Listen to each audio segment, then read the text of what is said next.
Okay, so we will be Shabanov from here. He tell us about the recoloring of simple hypergraphs. Thank you very much.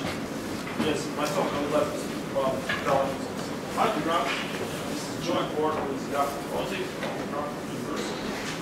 And I would like to start with some basic definitions for hypergraph theory. So a hypergraph H is a pair of E with these vertex sets.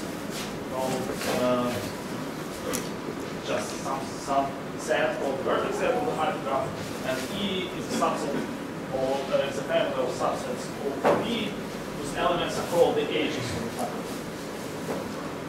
The hypergraph is said to be an uniform if every edge consists of exactly n vertices. Vertex coloring is called proper for the hypergraph if there is no monochromatic edges in this color. Monochromatic means that every vertex of an edge is colored with the same color. A hypergraph is said to be R-colorable if there is a proper coloring with R colors for it. And finally, the chromatic number of the hypergraph is not like higher H. Is the minimum number of colors required for the proper color. It's the minimum R such that the hypergraph is R-colorable. So the chromatic number is a very complicated characteristic of a hypergraph, so it is very natural to try to establish some quantitative relations between the chromatic number and some other easier characteristics of a hypergraph. One of them is maximum vertex. Okay. One of the basic texts of the graph coloring theory states that any graph with maximum vertex degree delta has chromatic number at most delta plus 1. And this bound is type. For example, we have inequality for complete graphs or odd cycles. It is very natural to ask a similar question, the following question: can we prove something better if our hypergraph is a very special? For example, it's triangle 3. Okay, and there is this well-known theorem of Johansson that any triangle 3 graph with maximum vertex degree delta has chromatic number at most delta or log delta, which is better than just delta from the base effect. And this bound is also tied up to some constant effect. In my talk, I will concentrate around similar questions for uniform hypergraphs. In the case of hypergraphs, it's much more complicated. During my talk, I would like to use maximum edge degree and not vertex degree, just to be more convenient. The degree of an edge in a hypergraph is the number of other edges intersecting this edge. And the maximum edge degree of hypergraph H we shall denote by delta H. A fundamental result which establishes the quantitative relation between the chromatic number of an n-uniform hypergraph and its maximum H degree was proved in 1973 by Waerden and in their classical paper. They showed that if H is an n-uniform hypergraph with maximum H degree delta H, which is at most 1 over E r to the power n minus 1, then such hypergraph is R-colorable. For example, this statement implies that the chromatic number of an n-uniform hypergraph has an order at most maximum H degree to the power 1 over n minus 1. Just if n equals 2, in the case of graphs, we have just delta. But for hypergraphs, the situation is 1 to the power 1 over n minus 1. And this theorem was historically one of the first applications of the famous local limit. This theorem is not tight. It doesn't give sharp estimates for the maximum vertex degree, for the chromatic number in terms of maximum H degree. And several improvements were given. I should mention only some best results. In the case of two colors, the best current result was proved by Dr. Shinimasa in 2000. They showed that if H is an n-uniform hypergraph is maximum H degree at most some constant, root of n over log n to the power minus 1. Then such hypergraph is recoloring. So we have here additional factor root of n over log n. The proof of this result is based on so-called method of random recoloring. This paper influenced very much the development of the random recoloring method. Okay. In the case of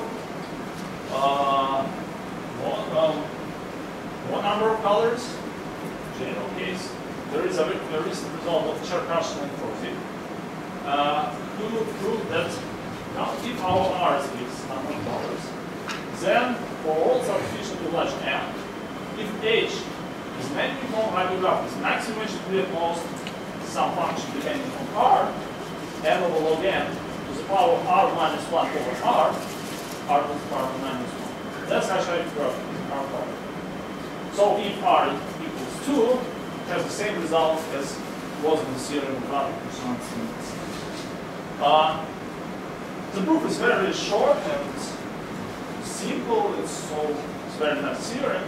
And the main idea is to use Bluford's criterion for R-colorability in arbitrary hypergraph in terms of so-called ordered R shades. In their theorem, Shabanov Kozik requires R to be small in comparison with n, but in fact, one can prove that that the theorem is true for arbitrary number of colors, some dates of the theorem. So this function T of R can be replaced with some absolute constant C, and the formulation will be the same for any n R, but not very large. H3 times R power. Okay. Our work will study analysis of simple hypergraph. Hypergraph is called simple if every two of its distinct pages have at most one common vertex, just as in graphs. Graphs are always simple, so simple hypergraph is very natural generalization of graphs. And of course, we have a very strong restriction on ancient sections. So it is natural to expect that it would be easier to color simple hypergraphs. And this is an old result of Shabanov, 1919, which states that for every positive epsilon, there is some n0, such that for every m greater than 0, we have the following. If our hypergraph is n uniform, simple, and its maximum h degree is at most 2 to the power minus 1 m to the power 1 minus epsilon, then such hypergraph is recolored. We call that in the theorem of that, which one is some plus of all of n equal hypergraphs. We have root of n, not m to the power 1 minus epsilon. Epsilon is can be taken as very small. Okay. Some improvements were given for this theorem. Here is two of them, which were independently proved by me and Kozik and Kozik. So the results are almost the same. So if hypergraph is n uniform, simple, and its maximum h degree is most some constant, n over log n r to the power minus 1, then it's R-colorable. So in our theorem we have something better, a factor double log n to the second power in the numerator. And it is interesting that the approaches for the proofs of these theorems were very close, but the analysis was quite different. And joint efforts, in which we tried to combine all the ideas from both proofs, lead us to the following result. Here is the main result. So if H is an n-uniform, simple hypergraph, its maximum H degree at most m r to the power minus 1 with some constant, absolute constant c. Then such hypergraph is on power. And the theorem holds for any n r as it was in the classical theorem of variation. So we don't have any additional factor, log n is made of 1 n to the power minus epsilon, so just n comes to the power minus 1. Okay, let us compare our result with some others. So we prove that any n-fold simple hypergraph, non-colorable hypergraph, has maximum degree at least constant n r to the power minus 1. If r is a constant, then this lower bound is n times smaller than the upper bound given by Kozik and Waerden. Show that there exists an n-uniform simple non-orthogonal hypergraph with maximum degree of most n squared r to the power minus 1 log r. So you see that there is an additional factor log r that is very important. Of course, for large number of colors r, there is a rule by established that any n-uniform simple non-orthogonal hypergraph satisfies the inequality that its maximum h is at least some function depending on n, r to the power minus 1 of r. So for large r, we have the order r to the power minus 1 of r. But this function is very bad. So if the number of orders is small, it doesn't give any reasonable bound. Okay. There is also a very nice connection with the famous property B conjecture. Property B is just two-probability, or to be two-color. Let M of n denote the minimum possible number of edges in any form non-two-colorable hypergraph. Then Waerden conjectured that this number of this extreme value has an order n to the power n. And one can state similar problem for the maximum h degree. That delta of n denotes the minimum possible value of the maximum h degree in an n-uniform non-two-colorable hypergraph. We can expect that it will have the same order as n of n. So delta of conjecture, delta of n is an order n to the power n. And we proved the lower bound, but only, of course, is a class of simple hypergraphs. It's very challenging conjecture. Okay, some words about the proof. Its main ingredients are the following. We use random recoloring method. We make almost complete analysis of the recoloring procedure, so-called HTTP construction, and use at the end special variant of the local lemma to establish that we have proper color. Okay, what is random recoloring method? The idea is very, very easy. So we start with some random coloring, and then we are trying to recolor some vertices to avoid monochromatic edges. Just very good. Okay, how can we do it? So suppose our hypergraph is any important simple, and without also general expression, without our vertex set, just a set of integers from 1 to n. And we introduce x1, xm, which are independent random variables with uniform distribution of 0, 1. And we fix some p, just a real number from the interval 0, 1. The vertex v is called free if the value xv is at most p. And only free vertices are allowed to recolor during the recoloring process. We will recolor only free vertices if it will be necessary. Okay. So the random recoloring method consists of two stages. During the first stage, we just color every vertex randomly and independently with our colors. And the obtained coloring we call initial. Okay. During the second stage, which is purely deterministic, we are trying to recolor some vertices to avoid monochromatic edges. So we start with initial coloring, and if in the current coloring there is a monochromatic edge A of some color alpha, containing a free vertex which has not been recolored yet, then we are trying to recolor some of them. We take a free vertex with initial color alpha from this edge, which has the least value of xv, this function xv. And we recolor this vertex with color alpha modulo r plus 1. Okay? Then we repeat this second step until there is no monochromatic edges with non-colored free vertices. Okay, here is an illustration of the recoloring procedure. Suppose we have an edge consisting of 5 vertices.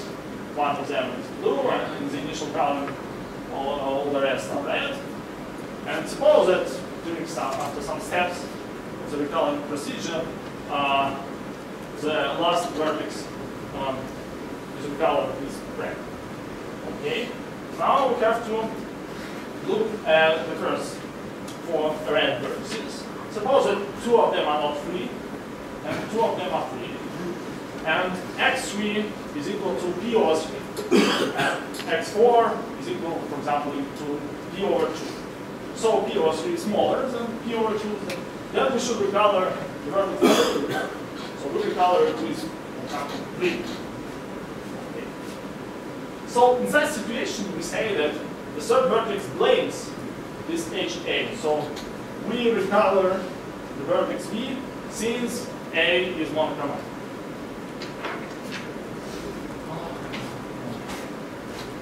Yeah. Really that, okay. Now we have to analyze the situation when our recoloring procedure fails. Suppose it fails, and in the following coloring there is a monochromatic HA. We shall construct some tree, which we call H3.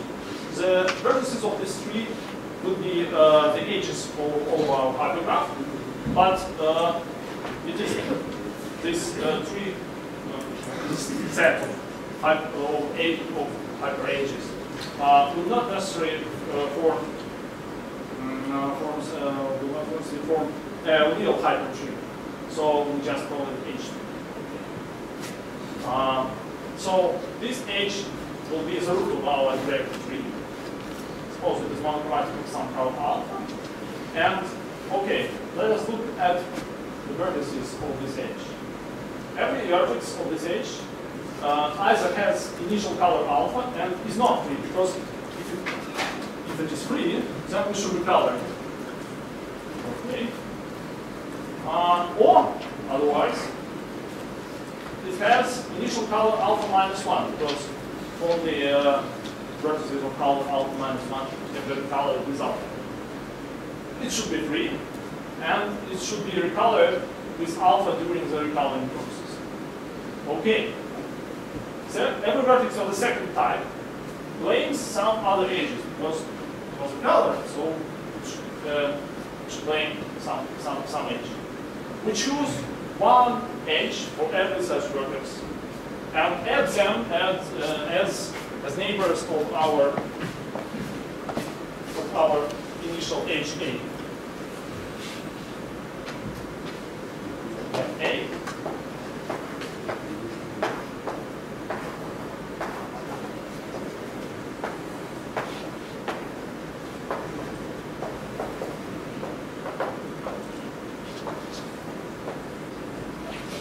And we have some other edges B1, Bs, which are blamed by the vertices of the A. We'll add them as neighbors of. This is our H3.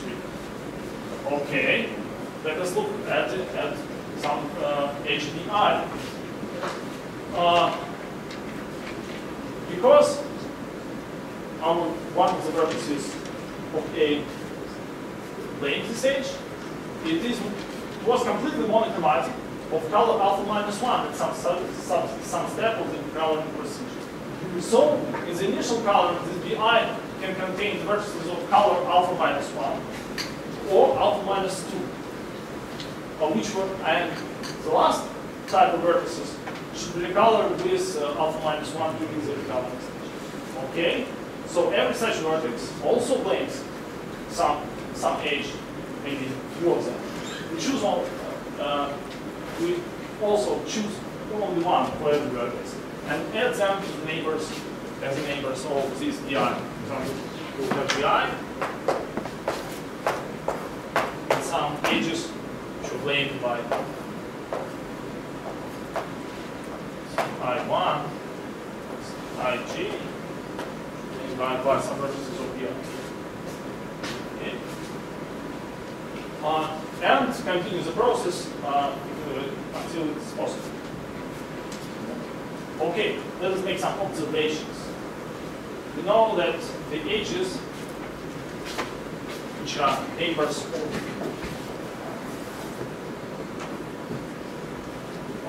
which have both some pi, other edge, these edges are zero. If we have neighbors of different pi's, for example here, then these edges can even coincide, not maybe they can intersect, they can even coincide for different. So CIR and CKZ may coincide for different cases. And what edges are the least of our H tree? These edges are monochromatic. There is no vertices who claims some of the edges. The least of the H tree are monochromatic in the initial class.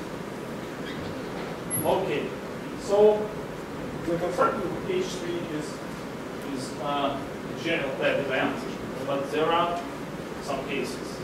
The first case is a good case. The edges of the H tree form a real hypergraph. So there's no intersections between different edges here, here, here, and so on. Just a hypergraph. It's a good case. Okay, there could be cycles in this H tree. And in this case, the main key to deal with this case is to consider the smallest subtree containing a cycle. By subtree, we mean the following. Have a tree, an H tree. And we take a vertex, any vertex, and then we take the subtree. It's just this vertex with all the vertices which lie below this vertex in the tree. So we put it and all its neighbors, and so on. Okay, and there could be some cases also. There either should be a cycle, then either there is a short cycle, one of the cycle in a subtree it is small, it's okay. But if it is not, then the cycle is large, and there is a larger cycle in subtree of length at least log n. Short cycle has a length less than 2 log n. But because if this is the smallest subtree containing the cycle, its direct subtrees are recycled. So if they all are all small, then we have a small cycle. Okay. At the end, we should prove that with positive probability, all the bad events can be avoided. To prove this, we use a special polynomial variant of the local lemma, which can be formulated as follows. Suppose that y1, and so on, yn are independent random variables, and we have a1 and m events from the algebra generated by these events, by these random variables. For every I, we denote by v of ai the smallest set of variables, yj, such that ai belongs to the algebra generated by them. So ai depends only on this yj from v of aj. Okay, and for every j, we introduce the following polynomial wj of z, which is equal to the sum taken over all events from such that yj belongs to v of a, so which are dependent with this yj. And we should sum up the probability of a multiplied by 6 to the power cardinality of v of a. Okay. Suppose there exists a polynomial wz, which such that it is at least wj of z for every j, and for every z at least 1. if, moreover, there is a real number tau, such that W of 1 over 1 minus tau is most tau, then with positive probability, none of the events AI occurs. So its relation is very, very huge in comparison with usual very big numbers. Sigma just a formalistic definition from probability theory, which means that it's imaginary generated by variables. Just a formalized distribution. Okay, that's all. Some ideas of the course. What generalizations? The first nature of generalization is concerned with list colorings. So list coloring is the following. We have a list assignment, L of B, for every vertex B. We have a list of colors, L of B. If if the cardinality of every L of B is equal to R, then it's called R uniform list assignment. And our hypergraph is called R choosable if for every R uniform list assignment there exists a proper coloring from the list, which means that we have to use for every V, we have to use a color from L of B. We have a prescribed set of colors. Okay, there is a proper color. And without any, without a lot of changes, our result can be generalized to the case of these colorings. So this is another result. H, suppose H is named from a simple hypergraph with maximum H degree most constant and R to the power minus 1, where C is not so constant. Then such hypergraph is not only R colorable, but is even R choosable. The rule is always the same. We should start with a random coloring from the list. Don't use just uniform coloring with R colors. And recoloring rule should be the following. We can take, for example, we can recolor a vertex with a random color taken from the rest of the list. Now about some words about number theory. There is a very nice application of this types of theory of colorings of hypergraphs, which is concerned with one number. In 1927, Van der Waerden proved the following classical theorem: for any integers n and r, there exists the smallest number w and r, such that in any r coloring of the set of integers from 1 to w and r, there is a monochromatic arithmetic progression of this n. So it's one of the fundamental results of Theorem's theory. This function w and r, Van der Waerden theorem, is called the Van der Waerden function, the Van der Waerden number, and of course, the first initial equation that provides in connection with this theorem is how can we estimate this Van der Waerden number? Okay, here are no bounds for the Van der Waerden number. So this general upper bound is obtained by Showers, his very famous paper, 2001, that he obtained estimating generated theorem. So maybe it would be better to write it on the blackboard.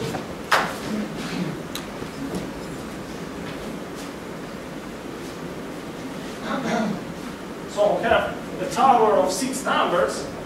So 4 twos, R is in the middle, and the last one is n plus 9. It's a tower of 6 numbers. Okay. In the particular cases when n equals 3 or 4, there are dead results, which were made by Sanders and Green and Tau. The known low bounds are very far away from this tower. For example, what previously was known, then we can prove that W of p plus 1, 2, in case of 2 colors, is greater than p 2 to the power p, and p should be prime. In 1990, Sabo, in the same paper where he proved a theorem for simple hypergraphs, he showed that W of n2 is at least m2 to the power m, m to the power minus epsilon, provided m is very large, greater than some function depending on epsilon. Epsilon can be taken arbitrarily small. Okay, and we proved that for every n r, we have the inequality constant, r is lower bound constant, r to the power minus 1. So in the case of two colors, for example, we have lower bound 2 to the power n without any m to the power minus epsilon vector, of course, this improves the real results in some cases. If the number of colors is large, then our bound is not the best possible because one can use hypergraphs in the theorem to get a much better bound. Number of colors large, meaning, for example, greater than 2 to the power some constant 2m. Okay. Now about some ideas. What should be done for the one-to-one number in comparison with simple hypergraphs? So we have to show that the hypergraph for arithmetic progressions is uncolorable. What is the hypergraph for arithmetic progressions? The vertex set is just a set of integers from 1 to n, and the set of edges consists of all arithmetic progressions of x n from the vertex set. This hypergraph is not simple, so our theorem cannot be directly applied on this hypergraph. But in some sense, it is close. Its codegree is at most n squared, not 1. In simple hypergraphs, the codegree is 1, so only one edge can contain both of the vertices. But n squared is also okay for probabilistic construction. It doesn't have 1 over n squared. Okay, so we can use the same recoloring procedure. Start with the same recoloring process. But in comparison with simple hypergraphs, we have to deal with these two cycles. Two cycles appear when there are two edges sharing more than one vertex. So this would happen in the hypergraph progressions, and we should pay special attention for situations when there are two edges sharing a lot of vertices, greater than n over 2. This is the case, of course, when they can be joined into a long common progression, but still it's a bad situation. Okay. So maybe I will stop here. Thank you very much. Thank you.